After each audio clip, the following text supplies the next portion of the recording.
Hey everyone, today's video is going to be a tier list of all the Dresden books. And you all know how these tier lists work, so let's not waste any time and get started with Stormfront, which I'm going to go ahead and put at B. I thought it was a good introduction to the series. It does a good job of introducing you to some characters, teaching you about the world, and just giving you a taste of what to expect going forward. Full Moon, that's going to be in the D category. So on reread, it wasn't nearly as bad as the first time I read it, but I think all of the different werewolves really get confusing trying to keep them straight. There wasn't a lot of character growth in this book from the first book to the second one. There's a lot of repeat of the same type of behavior, which frankly got kind of annoying, and it didn't really build the world up that much. It did introduce some characters that come back later on, but besides that, Full Moon doesn't add a ton to the story overall.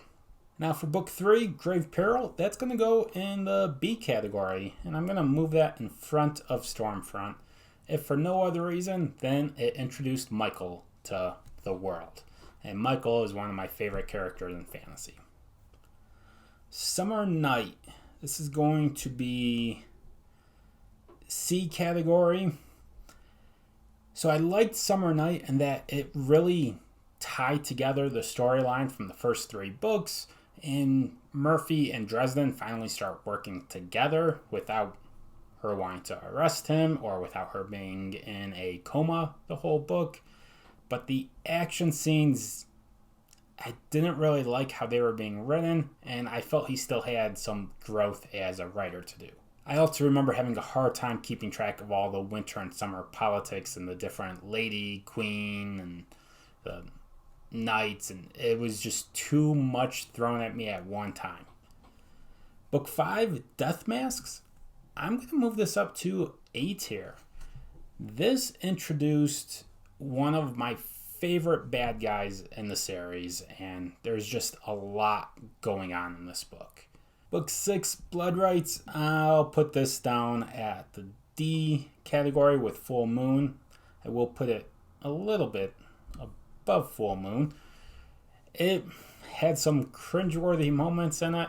It did add some character background, but besides that, it wasn't one of the greatest books in the series. Now on to Deadbeat. That's going straight up here to A tier. Don't feel like it's quite worthy to be an S tier, but it was one of the most fun stories in the Dresden Files, and the first time that the series got to the point of I can't put the series down, and start to binge it from that point on pretty much. And Polka Will Never Die. Book 8, Proven Guilty, that's going to be in the B tier. We'll put that we'll go between Grave Peril and Stormfront. So that was kind of cool seeing some growth from Dresden, where he's no longer just this immature, basically a kid. He now has some responsibilities. Book 9, White Knight. This I have to put... I'm going to put that in the C category. Could put it down... I could put it down at D, but I think I'll leave it at C. And the main reason is I don't remember much about this book. I remember small details, but I can't tell you what the overall plot was. So for it just not being memorable at all, it's going to be really low on this list. But then you come to Small Favor. Small Favor is going to shoot up here to S tier. This is where the series really kicks into gear. So you have Small Favor, Turncoat, which is actually my favorite of the series, so we'll put that as number 1, and Changes. This story arc is absolutely phenomenal. These 3 books combined are some of my favorite books in all of fantasy. Now on to Side Jobs, that's going to be in the D category. We'll put that below Full Moon. Most of those stories really didn't add anything. Even the big story that should have added much of what happens immediately after Changes, I didn't get a lot out of it, so I would have been fine with skipping reading side jobs entirely.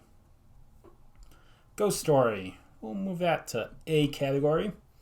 It was a pretty good book. It was a bit of a drop down from the 3 before, but it's hard to maintain that level for that long. And it was just weird having Dresden without Fuego.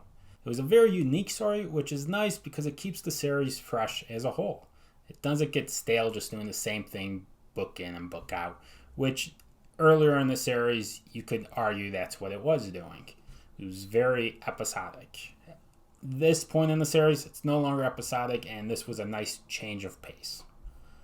Cold Days. We'll move that up to A tier between Death Masks and Deadbeat.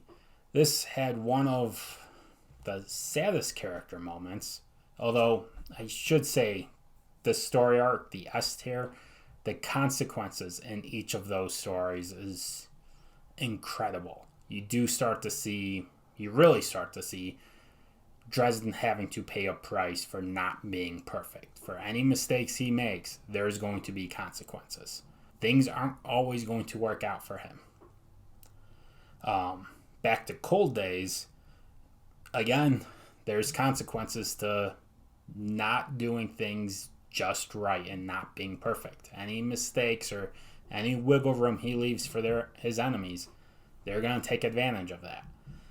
Now, Skin Game, that will go up to S tier, but it's going to be the bottom of the S tiers. It was one of the more enjoyable ones to read. I mean, Dresden and Nicodemus teaming up for a heist.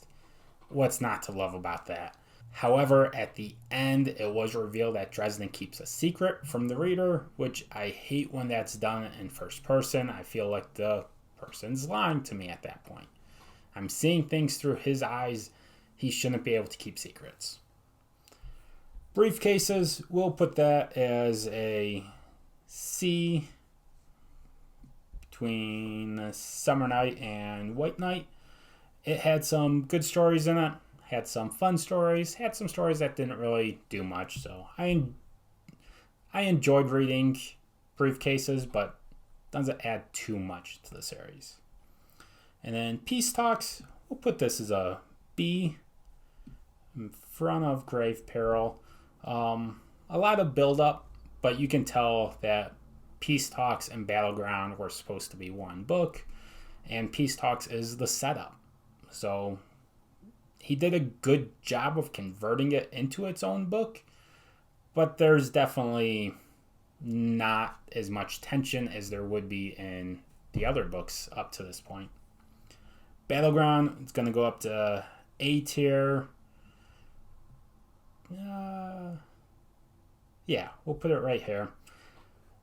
That's where all the action is. And again, I mentioned consequences to Dresden not being perfect. He's going to pay some big consequences in Battleground. Basically, everything he's done up to this point leads to Battleground. Every character you've seen is going to be in Battleground. So let's balance this out a little bit. Ghost Story down to B, Stormfront down to C. And then the last book, The Law. This was the novella that came out not too long ago, dealing with the aftermath of Battleground.